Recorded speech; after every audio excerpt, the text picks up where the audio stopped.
Bonjour et bienvenue sur la chaîne. Donc dans cette vidéo, je vais vous proposer un tag un tag que je vais faire avec Nat de la chaîne Angel Taina et Claire de la chaîne Claire de la Lune. Bien évidemment, tous ceux qui possèdent une chaîne YouTube qui tourne autour du tarot et des oracles, vous pouvez vous inviter à ce tag et répondre à ces questions qu'on propose. Vous pouvez proposer également d'autres questions. Ce n'est pas confiné, il n'y a pas de règles. Voilà. Donc je vais vous dire les questions qui tournent donc autour des oracles et des tarots. Donc il y a 6 questions en tout. Donc on en a trouvé à peu près 2 chacun. Donc alors il faut trouver un jeu d'étude en ce moment que l'on étudie. Le jeu du cœur du moment. Un jeu qui n'est pas utilisé, mais avec lequel on ne se séparera jamais. Un jeu de cœur que l'on utilise et que l'on ne se séparera jamais. Un jeu sombre et un jeu lumineux.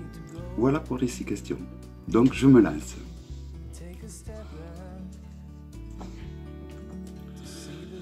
Donc le jeu d'étude en ce moment que j'utilise, c'est un oracle. C'est l'oracle de l'arbre de vie. Voilà. Donc, pourquoi cet oracle? Parce que je trouve que c'est un oracle très intéressant, déjà de par les tirages qu'il propose. Comme vous pouvez le constater, il propose des tirages très grands, très vastes.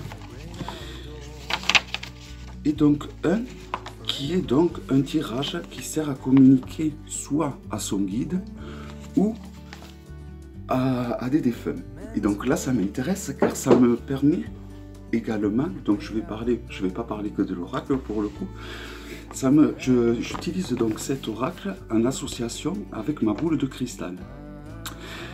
Car jusqu'à présent je me servais de la boule de cristal comme objet de méditation pleine conscience ou pas. Et voilà, donc pendant 2 ans j'ai médité avec, je l'ai magnétisé de mon énergie. Et maintenant, je me sens prêt à l'utiliser pour des choses un peu plus sérieuses, on va dire, donc pour la divination. Et je trouve qu'il est intéressant, enfin, je trouve que ces 2 objets sont très intéressants. Alors déjà, l'oracle de vie est un jeu, je trouve, très intuitif. Donc, il y a un guidebook que je vous ai montré, mais on peut vraiment l'utiliser de suite sans utiliser le guidebook. C'est un jeu de Karine Branco aux éditions Guy Trédaniel. C'est un oracle qui possède beaucoup d'arcanes, il me semble 70. Et donc vous allez voir, les dessins sont très explicites. Vous avez le titre en bas et le nom. Le titre en bas ainsi que quelques mots que représente l'arcane en haut et le dessin. Et rien qu'avec ça, je trouve que c'est suffisant. Je trouve que les dessins sont très parlants, que les mots-clés qu'il y a en haut de l'arcane sont également très parlants. Et donc c'est un oracle au final qu'on peut sortir de la boîte et utiliser directement. Et de par les tirages qu'il propose, donc contact défunt et contact à son guide, je trouve que d'y intégrer la boule de cristal, si vous en avez une, peut être très intéressant. Voilà, donc il y a des cartes personnages. Donc là, nous avons le personnage de la femme, vous avez le personnage de la femme âgée, le personnage de la jeune fille. Pareil pour leur homologue masculin. Voilà, c'est un jeu de très bonne qualité qui a été présenté plusieurs fois sur YouTube. Les tranches sont dorées, les arcanes sont épaisses.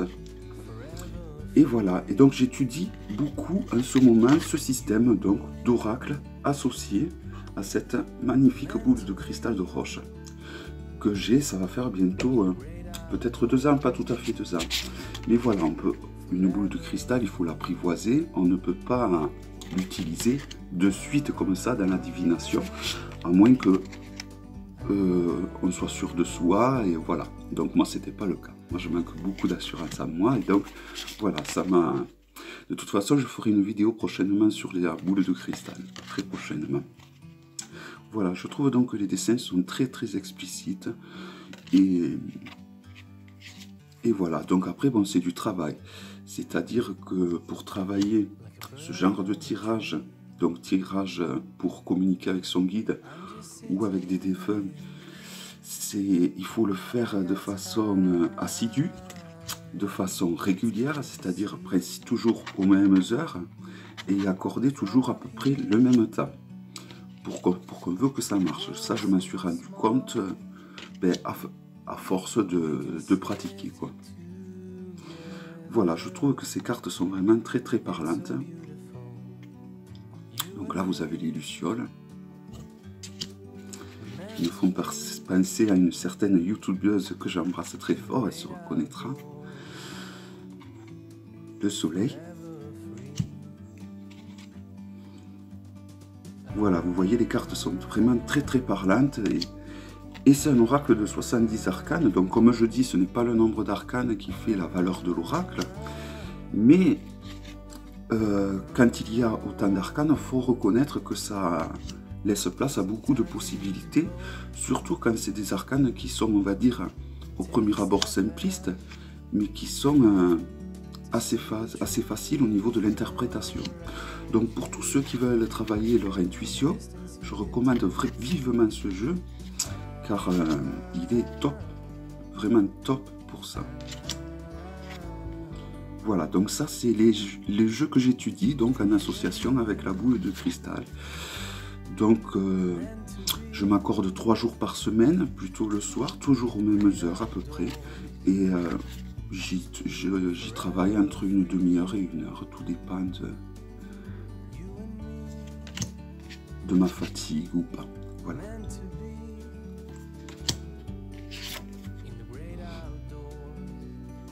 Voilà, donc très très intéressant.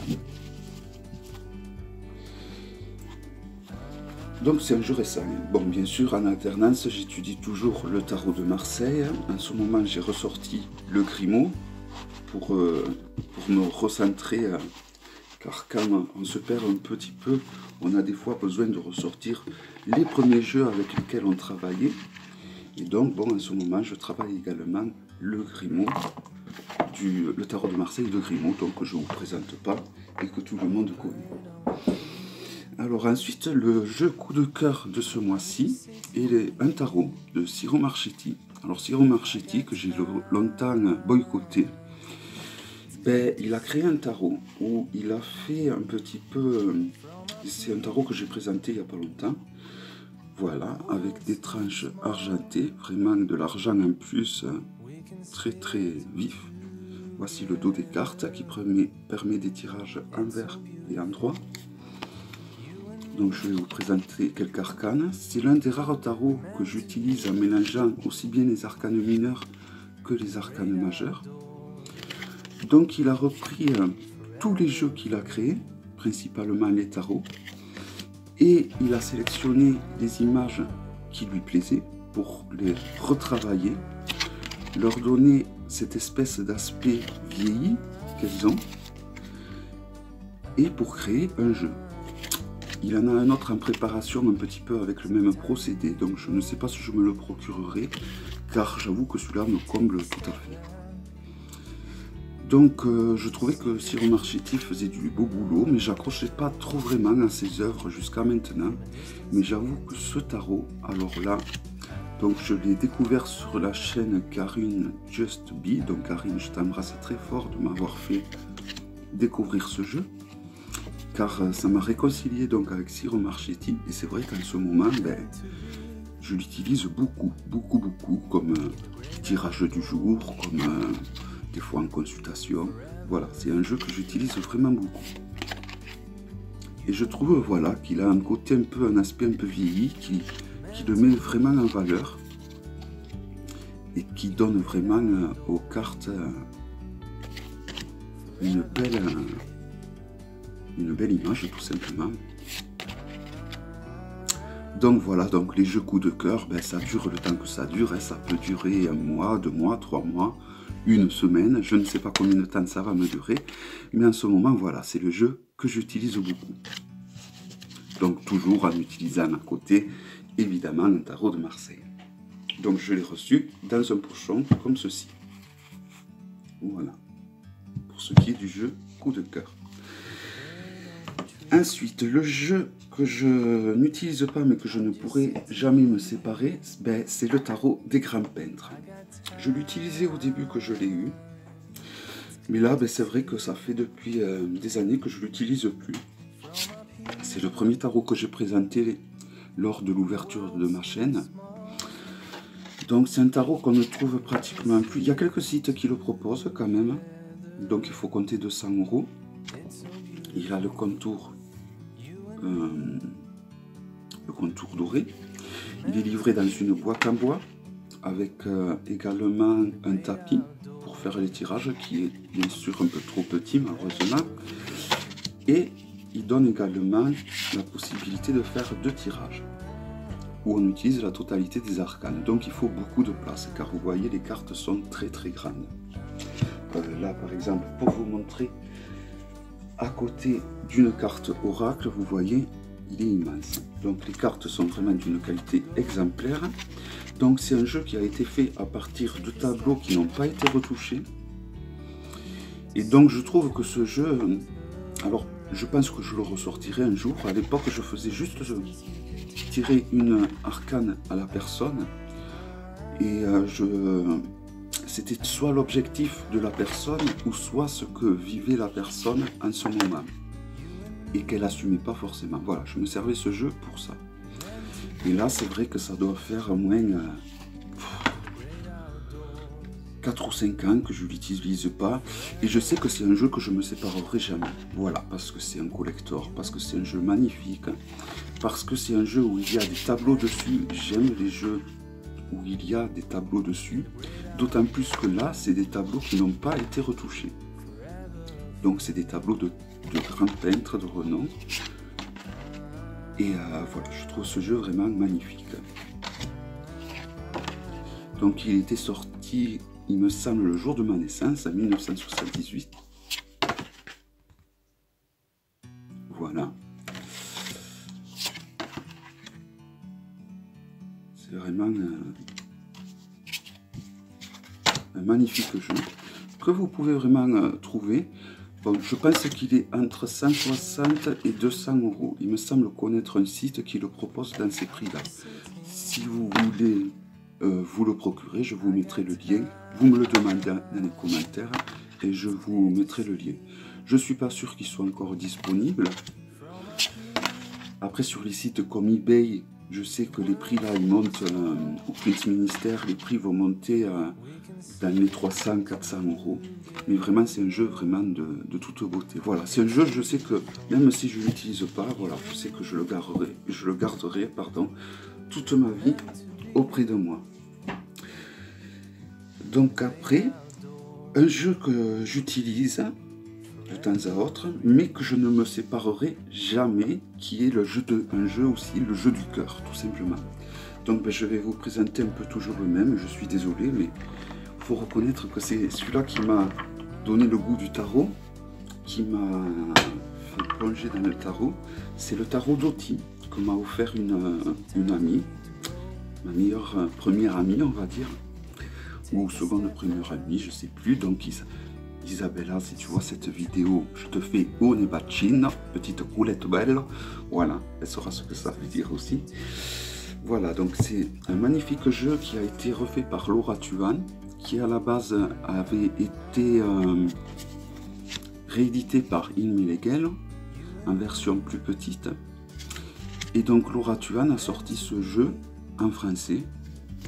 C'est exactement le même jeu que le jeu que l'on peut trouver au musée, je crois qu'il est au musée à Milan. C'est exactement le même jeu, sauf que les noms, au lieu d'être en italien en bas, ben, ils sont écrits en français. Donc ce jeu a beaucoup de valeur pour moi pour plusieurs raisons.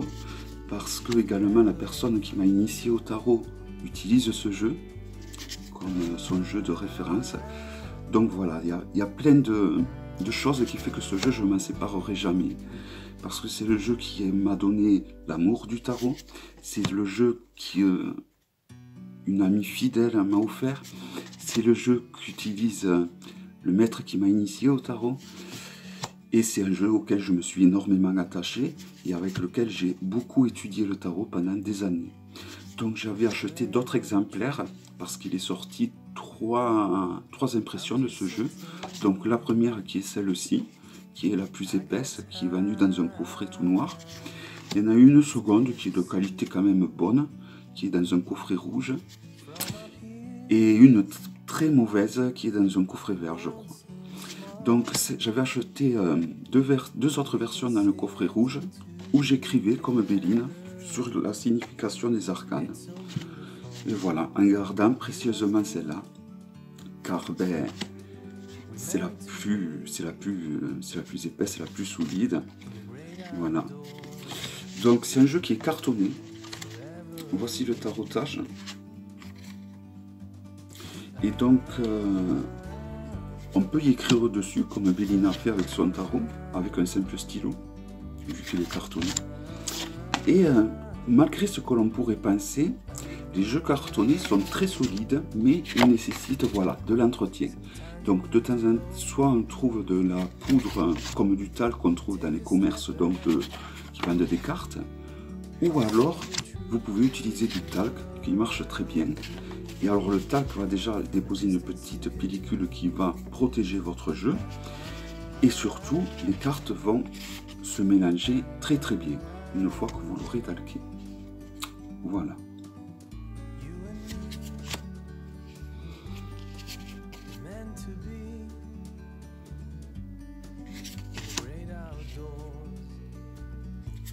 Bon, j'arrête. Je vous ai déjà montré ce jeu plein de fois dans plein de vlogs. J'ai fait une démonstration de ce jeu. Donc si vous voulez aller la voir, surtout n'hésitez pas. Voilà, donc c'est un jeu que je prends très très soin, que j'aime vraiment énormément. Donc je l'ai accompagné de magnifiques pierres évidemment, d'une tourmaline œil de chat, d'un saphir étoilé, d'un rubis étoilé, d'un quartz très rare de l'Himalaya, d'une ulexite, d'une apophilite, d'une cavenzite et d'une pétalite qui nous relie à notre guide. Voilà, donc c'est un jeu voilà, que j'ai voulu embellir à l'aide de ces pierres. Et donc je m'étais fait faire cette boîte que je vous avais déjà montré, où il y a ma petite chatte dessus dessinée qui veille sur mon chouchou, sur ce jeu, que j'utilise de temps en temps. Moins forcément parce que du coup j'ai beaucoup de tarot et donc là en ce moment, comme je vous ai dit, j'utilise beaucoup le tarot de Ciro Marchetti. Et voilà. Donc ensuite, un jeu sombre et un jeu lumineux. Donc j'ai choisi des jeux avec des têtes de mort. Donc il y a le tarot Santa Muerta. Alors la Santa Muerta, il s'agit d'une fête, de la fête de la mort. Mais en fait c'est plutôt la fête de la vie. D'ailleurs c'est un jeu qui est très coloré, même s'il a des têtes de mort. Et je crois que c'est au Brésil, oui il me semble. Donc ils font plein de têtes de mort qui inondent de couleurs. Et donc là aussi j'ai mélangé les arcanes majeurs et les arcanes mineurs. Donc c'est pour ça que ce jeu pour moi est un jeu très positif, car au final c'est pas la fête de la mort, c'est la fête de la vie, qui dit qu'en fait on n'est que de passage sur cette terre et que ce qui vient après est encore mieux. Voilà le dos des cartes, c'est des cartes d'excellente qualité. Il est sorti donc aux éditions Los Scarabeo. Il est livré dans un coffret très solide. Donc j'avais fait une review il n'y a pas longtemps de ce jeu, mais je pense que beaucoup d'entre vous le connaissent, car ça fait un moment qu'il est sorti. Et voilà, vous voyez, je trouve que c'est un jeu qui est, même s'il y a des têtes de mort, je trouve qu'il est très coloré. Je trouve qu'il est... Quand on connaît au final la fête de la Santa Muerta, c'est mexicain je veux dire, hein. C'est pas brésilien. Quand on connaît la fête de la Santa Muerta, au final c'est la fête de la vie. Donc on ne peut que, voilà, il faut aller au-delà du crâne, comme on voit, mais il faut remarquer plutôt les couleurs, voir là qu'il y a 3 personnages qui trinquent ensemble. Donc voilà, je trouve que c'est un jeu très coloré, très positif. Plus positif que le prochain que je vais vous montrer peut-être. Et voilà, donc malgré les têtes de mort, je trouve que ce jeu est très positif. De par déjà ce qui représente la fête de la Santa Muerta, qui représente au final la fête de la vie, la fête de l'espoir. Donc ce n'est pas du tout comme chez nous en Europe, où les têtes de mort ont plutôt tendance à représenter des choses plutôt négatives. Donc la Maison Dieu est très intéressante car on la voit, on a une vue du ciel de la Maison Dieu. Voilà, je trouve que c'est très très intéressant.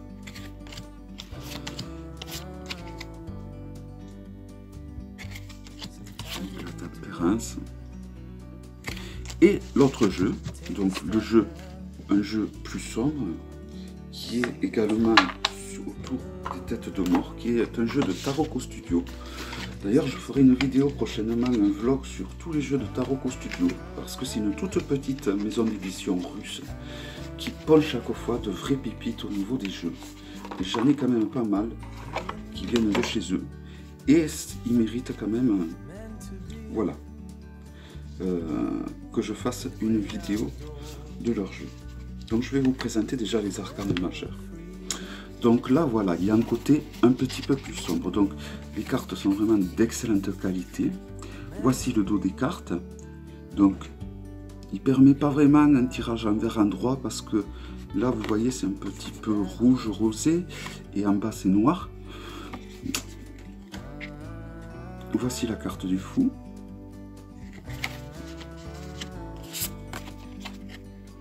Donc le numéro est en haut et le nom de l'arcane est en bas. Le magicien, donc il suit le modèle du rider.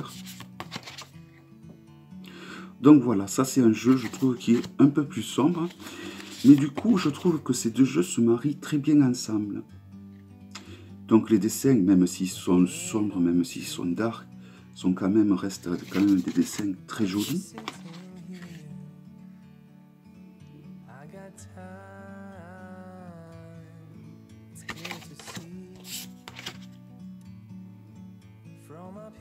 Et malgré tout, j'arrive à trouver des dessins positifs comme les arcanes, comme l'arcane de l'amoureux, que je trouve très joli, et pas forcément sombre totalement.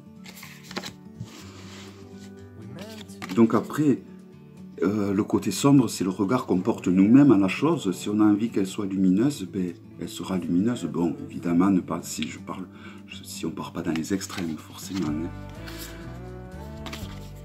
Voilà, donc c'est un jeu qui, je trouve, est assez intéressant. Les arcanes, comme toujours, sont de très bonne qualité chez Taroko Studio. Très agréable au toucher. Très douce, en fait. Donc c'est un jeu que je n'ai toujours pas présenté. C'est pour ça que je vous présente donc la totalité des arcanes majeurs. La justice. Donc je trouve que ces deux jeux au final, donc le jeu de la Santa Muerta et le jeu, donc il s'appelle, je vais vous dire le nom quand même, Face of Death, donc le visage de la mort. Donc là, pour le pendu, nous avons un vrai pendu.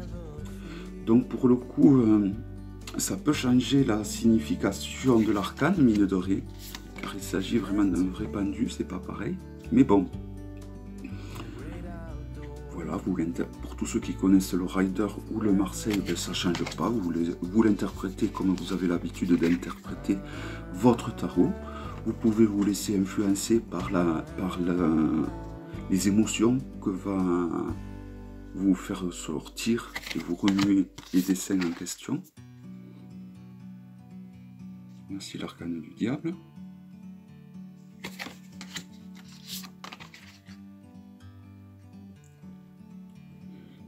la tour ou la maison Dieu.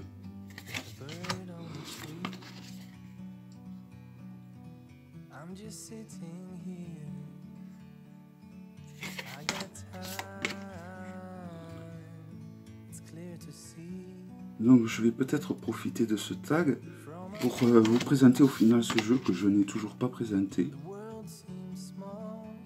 Le soleil, très joli également. Et voilà, c'est vrai que c'est un jeu beaucoup plus dark, vous voyez, que le jeu de la Santa Muerta que je viens de vous présenter. Et l'arcane du monde.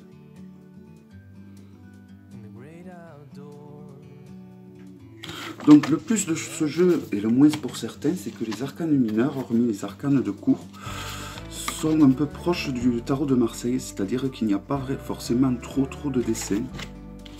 Il y en a un peu en arrière-plan, mais ça reste quand même assez vague, et donc du coup ça ne nous limite pas dans un dessin, et ça nous laisse davantage place à l'intuition au final. Et ça nous laisse davantage place au niveau de l'interprétation, car on n'est pas conditionné par le dessin qu'on voit comme le rider. Par contre, du coup, ce genre de tarot, pour se le tirer à soi-même, est peut-être moins évident qu'un rider, bien que pour se tirer le tarot à soi-même, il suffit de ne pas se mentir à soi-même, et on peut très bien se tirer le tarot à soi-même, je pense. Il faut être juste bien dans ce moment précis. Donc je me réalise que cette tête me fait penser à un personnage de série qui a été décapité. Certains d'entre vous le reconnaîtront peut-être. Il s'agit d'un personnage de Game of Thrones pour ceux qui connaissent. Voilà, donc ça c'est les épées. Donc vous voyez en arrière-plan, on peut distinguer quand même des dessins sur certaines. Donc ça c'est les arcanes des épées. Donc les épées restent quand même des lames, qu'elles soient positives. Elles sont toutes positives pour moi, les arcanes des épées, et toutes négatives. Mais ça reste quand même une série assez dure. Même si elles sont positives, si dans certaines situations tirer le 9 d'épée est très positif, ça va être un moment positif qui va être quand même un peu dur à passer.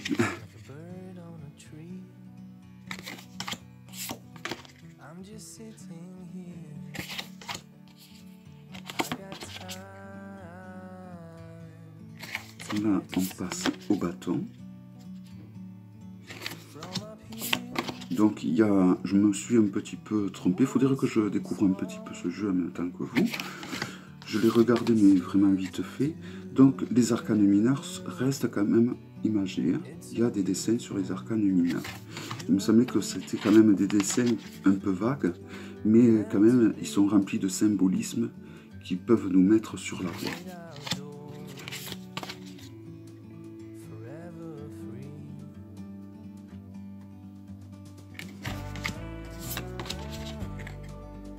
Et c'est un jeu donc qui reste assez proche du rider. Pour tous ceux qui connaissent le rider, vous allez donc reconnaître donc les arcanes. Donc ce jeu, Taroko Studio donc utilise au niveau des arcanes, donc déjà des arcanes de qualité, et les arcanes sont toutes douces. Donc voilà, on dirait qu'ils ont mis du myrlène ou de l'adoucissant sur leur carte. Et elles sont très agréables à manipuler pour le coup.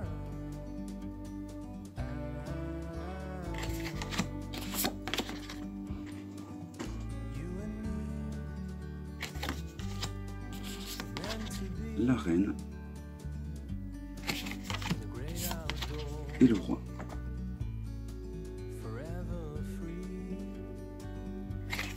Donc là on passe à la série des deniers. Dans certaines séries sont un petit peu plus, peut-être un peu moins en apparence, moins expressives que d'autres, mais en apparence, car si on s'y attarde, vous voyez, on voit quand même des petits détails qui nous font tiquer quand même.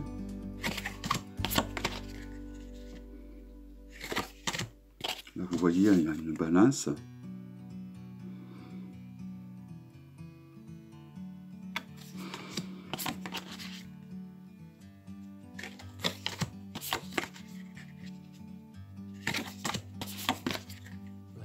fais un peu vite.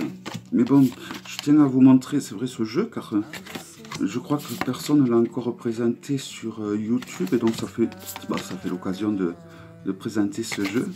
Car au final, c'est allé assez vite. Je ne me suis pas trop étendu sur les questions. Donc, je répète, tous ceux qui veulent participer à ces tags sont les bienvenus. Je fais le choix de désigner personne parce que, bon, je ne veux pas imposer, je ne veux pas que les gens se sentent obligés d'y participer. Mais si ce tag, en effet, vous inspire et vous parle, n'hésitez surtout pas à le faire, à le modifier si certaines questions ne vous parlent pas, ou à en rajouter. Peut-être que dans ces cas-là, je reprendrai le tag et je referai le tag en rajoutant les questions que vous avez rajoutées. Et c'est avec plaisir que je mettrai un lien sous ma vidéo de la vidéo que vous aurez fait. Voilà, donc tous les youtubeurs et les youtubeuses qui veulent faire ce tag sont les bienvenus.